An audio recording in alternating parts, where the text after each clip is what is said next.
Innal hamdalillah nahmaduhu wa nasta'inuhu wa nastaghfiruh wa nastahdihi wa natubu ilaih wa na'udzu billahi min syururi anfusina wa min sayyiati a'malina.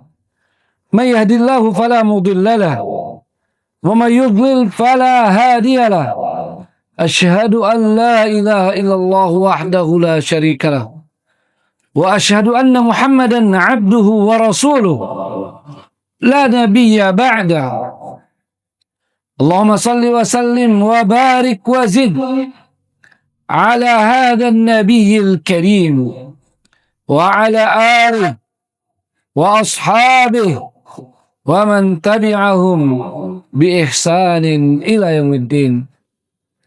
Ma'asyiral muslimin, hafizakumullah. Usikum wa nafsiya bitaqwallah. Faqad fazal muttaqun.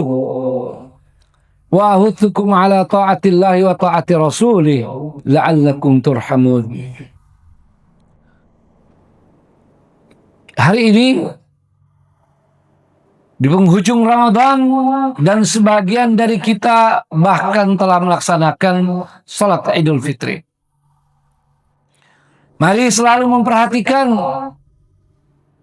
di ujung-ujung amalan tidak boleh ada kelalaian dan jangan berhenti sebelum selesai dan sempurna amalan-amalan itu. Mengapa? Karena dalam Islam al-a'malu bi khawatimiha, penilaian yang paling menentukan bagi amal-amal adalah penutupnya. Memang amal Islam harus diperhatikan sejak awal, di pertengahan, dan sampai akhirnya. Tetapi kalau masih ada kelalaian di awal atau di pertengahan, jangan sampai berlanjut sampai akhirnya, sampai di ujung. Karena inilah yang menjadi ukuran. Al-amalu bi khawatimiha. Amal-amal kita tergantung apa yang jadi penutupnya. Inilah yang kita sering sebut wa khitamuhu miskun. Orang berharap penutup daripada amalnya yang terbaik. Miskun itu minyak kasturi. Dan dalam hadis yang sahih, ada orang-orang yang beramal sekian lama tapi di ujung dia kemudian menjadi tidak taat, lalu takdir membawa dia masuk ke dalam neraka, wa na'udzubillah min dzalik. Dan sebaliknya ada orang-orang yang banyak dosa, kurang amal di awal hidup dan di pertengahan hidupnya, tapi di ujung hidupnya dia bertobat. Lalu kemudian takdir membawanya masuk ke dalam surga Allah Subhanahu wa ta'ala. Bukan berarti kalau begitu tidak usah peduli dengan awal daripada amal kita atau awal daripada umur kita. Masih muda, masih sehat, segar, tidak usah beramal dan tidak peduli terhadap dosa. Na'udzubillah, tidak begitu. Mengapa? Inilah pentingnya keseimbangan, dan ini hanya ada dalam ajaran Islam. Yang terbaik penutup, tetapi diingatkan bahwa tidak ada satupun di antara kita yang tahu kapan ajal tiba. Kalau berbicara orang sehat yang wafat, banyak sekali di sekeliling kita. Yang masih muda wafat, banyak sekali. Karena itu dalam Islam menempatkan dua dalil ini dan dibuat konklusinya. Artinya, mari sejak awal harus sadar, berusaha sadar, berusaha memperbaiki amalan-amalan. Tetapi andaikan ada yang lolos, andaikan ada yang lost, ada yang kurang, maka jangan sampai itu berlanjut sampai di ujung. Ada seorang yang bertemu dengan seorang ulama besar, Al-Fudail ibnu Iyadh.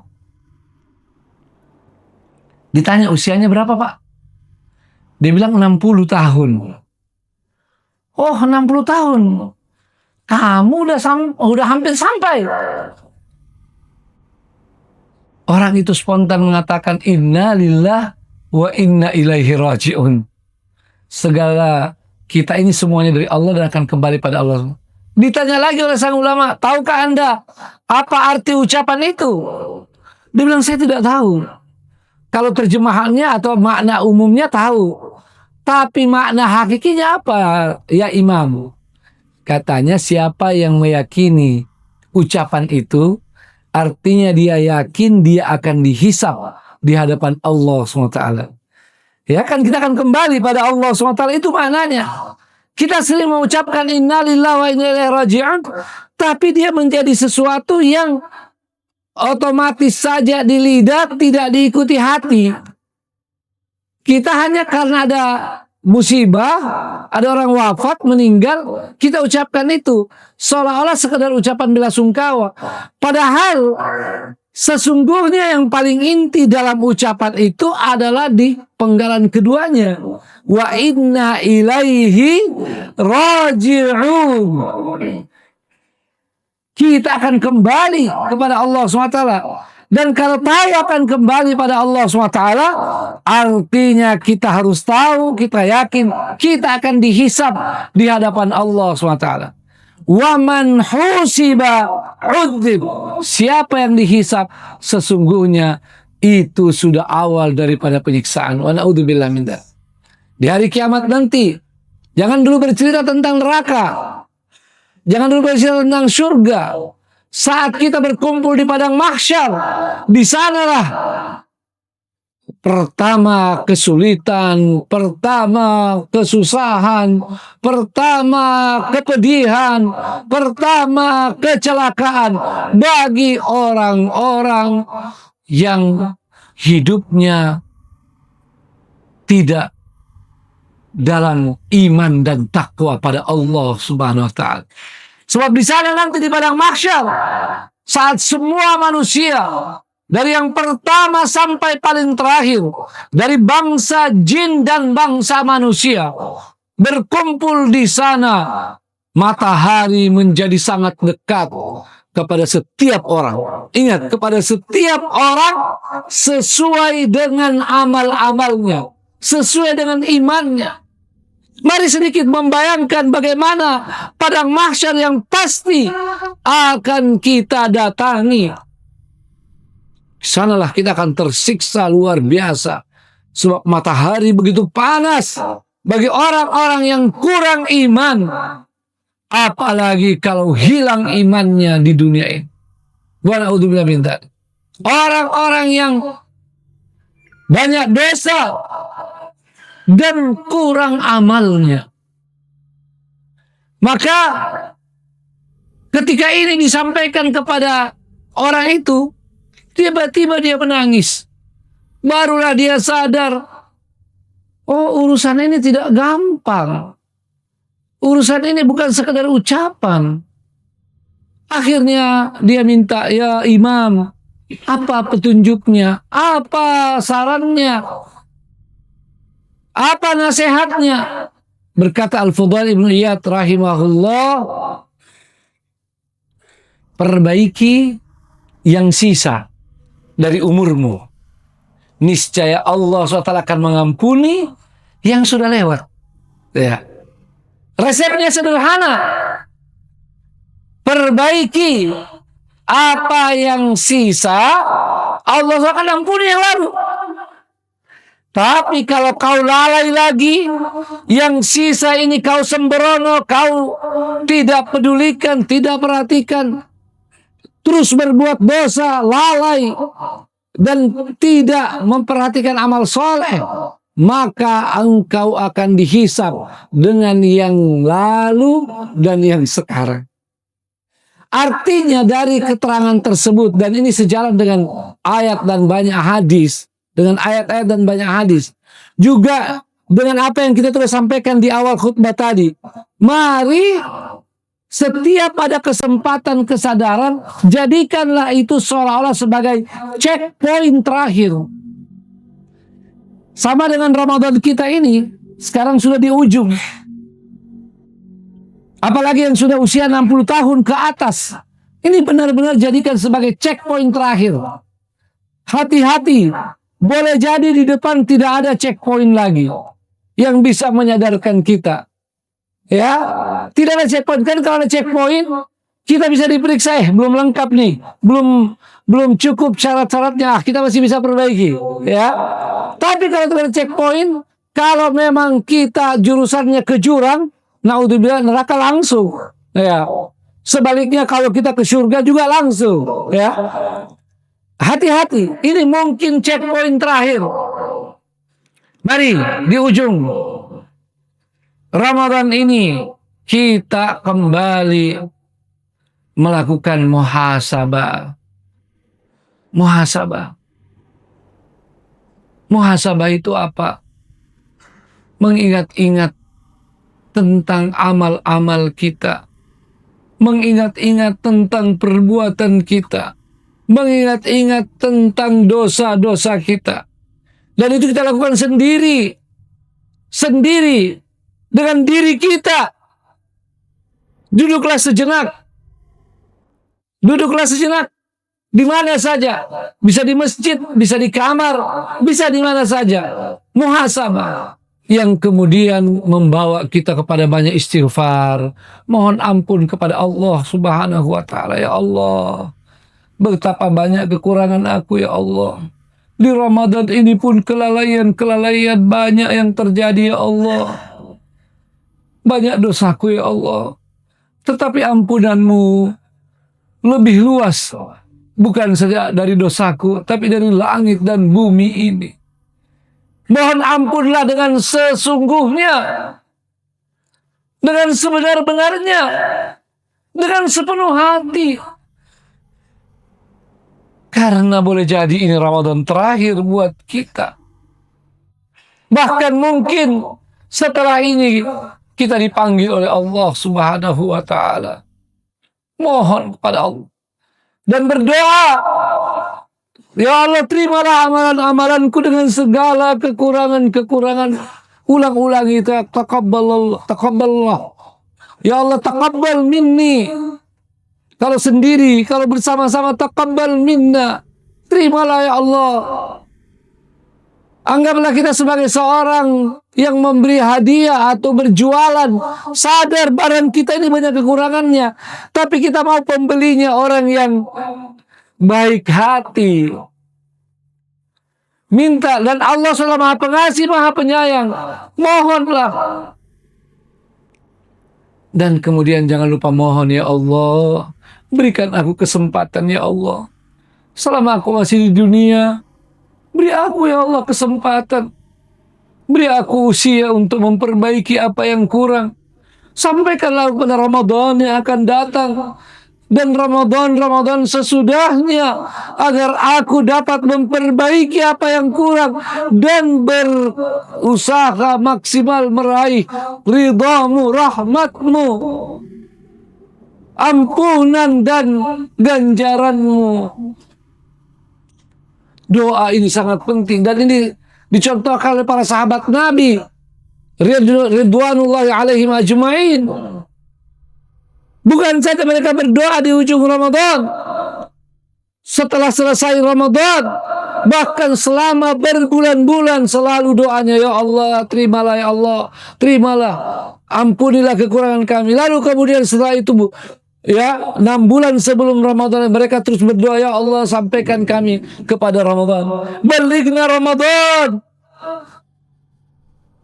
Ini kalau kita sadar kita ini memang hamba Allah yang akan kembali kepadanya. Sebagaimana ucapan kita, wa inna ilaihi raji'un. Hadirin yang dimuliakan Allah SWT. Kemudian di sholat Id, yang sangat disunnahkan bagi kita adalah mulai daripada malamnya bertakbir. Karena ini sesuai dengan firman Allah SWT, walitukabbirullaha ala ma hadakum.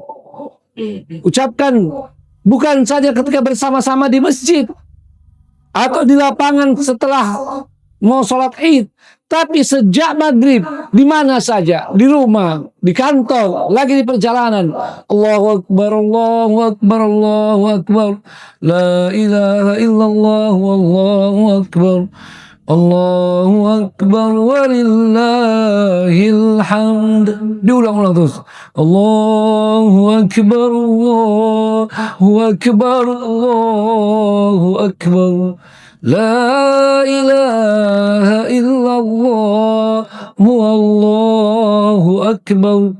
Allahu Akbar, walillahil hamd. Dari hati kita, suara keluar dari hati dengan getaran-getaran asma Allah, membesarkan Allah SWT, dan menyadari betapa kita ini kecil, betapa kita ini hina di hadapan Allah SWT yang maha suci.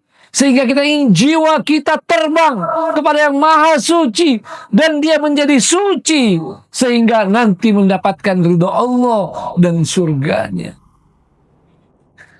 Kemudian di waktu subuh kembali kita memperbanyak takbir. Di malam hari itu silahkan sampai tidur, lalu kemudian bangun, lalu sesudah sholat subuh, dan kemudian bersiap untuk melaksanakan sholat Id. Sholat Id itu sunnah muakkadah, tidak boleh ditinggalkan kecuali ada halangan yang benar-benar sesuai syar'i. Bahkan di zaman Nabi SAW, begitu pentingnya sholat Id. Wanita-wanita haid, wanita-wanita nifas, wanita-wanita yang dipingit, semuanya dibawa ke lapangan. Walaupun mereka yang haid dan nifas tidak sholat. Untuk apa? Karena sholat Id ini dalam Islam adalah syiar. Syiar Islam yang harus ditinggikan, yang harus diagungkan. Dan siapa yang mengagungkan syiar Allah? Itu adalah orang yang bertakwa. Wa may yu'azzim sya'airallah fa innaha min taqwal qulub. Salat Id 2 rakaat sebagaimana yang sudah kita ketahui. Dan sebelum salat Id, pastikan semua sudah membayar zakat fitrah. Ya. Karena kalau setelah itu dianggap sedekah, tidak lagi menjadi zakat fitrah dan tidak lagi diterima sebagai pelengkap dari puasa Ramadan kita. Kalau ada yang mempercepatnya sehari atau 2 hari sebelum Idul Fitri juga boleh. Ya. Boleh. Dan itu adalah salah satu konsep Islam yang luar biasa.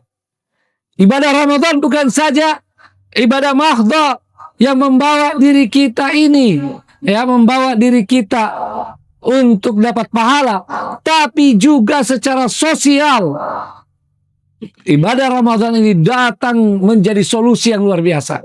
Kalau ada di antara kaum muslimin yang sangat pelit, maka dia tidak akan lolos dengan zakat fitrah. Zakat fitrah akan mencegatnya. Tetap harus dia keluarkan. Karena sekalipun miskin, tetap harus mengeluarkan zakat fitrah. Apalagi kalau dia kaya, tapi pelit. Tetap dia harus keluarkan zakat fitrah. Kalau dia tidak keluarkan zakat mal misalnya. Padahal itu juga wajib, bahkan rukun Islam. Bapak dan saudara yang dimuliakan Allah SWT. Dan yang terakhir adalah, gunakanlah kesempatan dengan keluarga menikmati hari raya ini. Ini hari raya yang disyariatkan oleh Allah Subhanahu wa taala. Silakan bergembira, ya, bersenang-senang dengan keluarga, ya, tetapi ingat 2 hal. Jangan berlebih-lebihan dan jangan pula mubadzir. Jangan berlebihan dan jangan mubadzir, karena innal mubadzirina kanu ikhwana syayatin wa kana syaitanu li rabbih kafura. Semoga Allah SWT menerima amal-amal kebaikan kita menjadikan kita sebagai orang-orang yang benar-benar bertakwa setelah melewati puasa Ramadan sebulan penuh di tahun 1447 Hijriah ini. Barakallahu li wa lakum fil Qur'anil azim wa nafa'ani wa iyyakum bima fihi minal ayati wa dzikril hakim. Aqulu qawli hadza wa astaghfirullah li wa lakum wa lisairil muslimina min kulli dzamb fastaghfiru innahu huwal ghafurur rahim. Alhamdulillahilladzi hadana li hadzal din.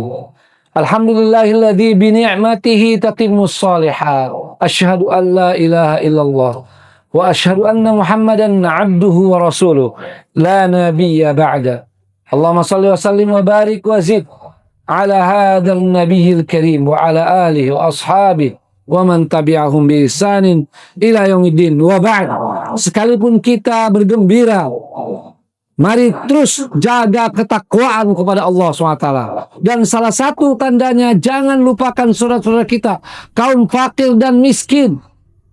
Jangan sampai mereka tersakiti karena kita nampak begitu bersenang-senang, sementara mereka di sekeliling kita, kita lupakan. Apalagi kalau sampai menghardik mereka.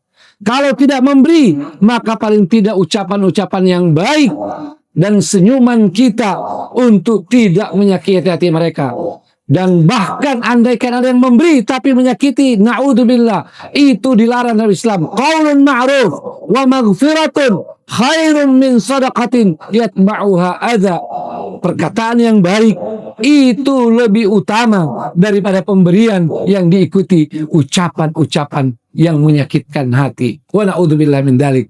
Dan di antara saudara-saudara kita adalah mereka yang tertimpa musibah. Baik itu adalah musibah longsor, banjir bandang di negeri kita ini beberapa bulan lalu yang masih menjadi korban di Aceh, di Sumatera secara umum, dan di berbagai tempat lain. Juga saudara-saudara kita yang mengalami penderitaan di Gaza, Palestina, dan di berbagai tempat di belahan bumi. Jangan lupakan mereka, minimal dengan doa-doa kita, dan paling tidak kita bisa mengirimkan sebagian rezeki dan harta kita. Juga jangan lupakan Al-Masjid Al-Aqsa yang sepanjang Ramadan 1447 Hijriah tidak bisa digunakan sholat oleh kaum muslimin. Bahkan sholat Id pun nampaknya tidak bisa digunakan oleh kaum muslimin di sana.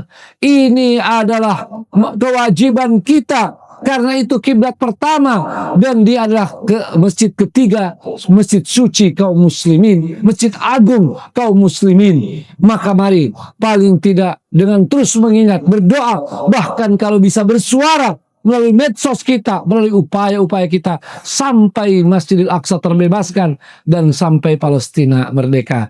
Terakhir sekali, ini hanya kewajiban khatib.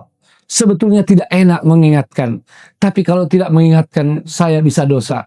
Bapak dan saudara-saudara masih banyak yang keliru ketika khotib berbicara, ketika khutbah berlangsung, memainkan handphone, bercakap dengan temannya, padahal hadisnya sahih.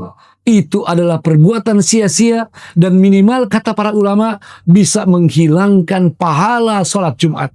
Maka saya ingatkan pada kita semua, mungkin ada yang lupa, ada yang lalai, tapi khotib harus ingatkan, jangan berulang karena sayang sekali nilai pahala kita minimal akan hilang. Bahkan sebagian ulama mengatakan Jumatnya itu bisa terancam.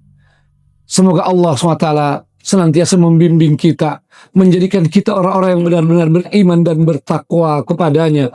Semoga kita setelah Ramadan ini menjadi orang yang seperti dilahirkan kembali oleh ibunya dalam ridho Allah SWT dan disampaikan ke surganya, dimasukkan bersama orang-orang soleh, para nabi dan para syuhada.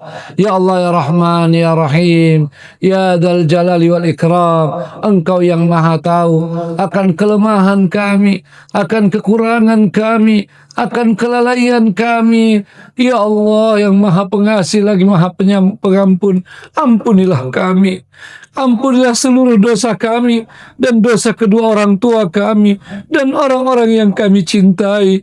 Ya Ghafur, Ya Syakur, Ya Rahman, Ya Rahim. Allahumma ghafir lil muslimina wal muslimat wal mu'minina wal mu'minat al ahya'i minhum wal amwat innaka sami'un qaribun mujibud da'awat ya qadiyal hajat. Allahumma rabbana la tuzigh qulubana ba'da idh hadaitana wa hab lana min ladunka rahmah innaka antal wahhab. Allahumma innaka afuwun tuhibbul afwa fa'fu anna. Allahumma innaka afuwun karim tuhibbul afwa fa'fu anna ya karim. Allahumma a'izzal islam wal muslimin. Allahumma a'izzal islam wal muslimin. Allahumma a'izzal islam wal muslimin wansuril muslimina fi kulli makan. اللهم انصرهم في غزة وفي فلسطين كلها وفي السودان وفي ميانمار وفي كل مكان يا أرحم الراحمين. اللهم عليك بأعداء الإسلام فإنهم لا يعجزونك. اللهم عليك باليهود الغاصبين القتلة. اللهم شتت شملهم وفرق جمعهم ومزق دولتهم يا قوي يا عزيز يا قوي يا متين يا من على كل شيء قدير. اللهم ارزقنا رمضان أعواما عديدة وأزمنة مديدة. اللهم ربنا آتنا في الدنيا حسنة وفي الآخرة حسنة وقنا عذاب النار. عباد الله إن الله يأمر بالعدل والإحسان وإيتاء ذي القربى وينهى عن الفحشاء والمنكر والبغي يعظكم لعلكم تذكرون. فاذكروا الله العلي الجليل يذكركم واشكروه على نعم يزدكم ولذكر الله أكبر والله يعلم ما تصنعون.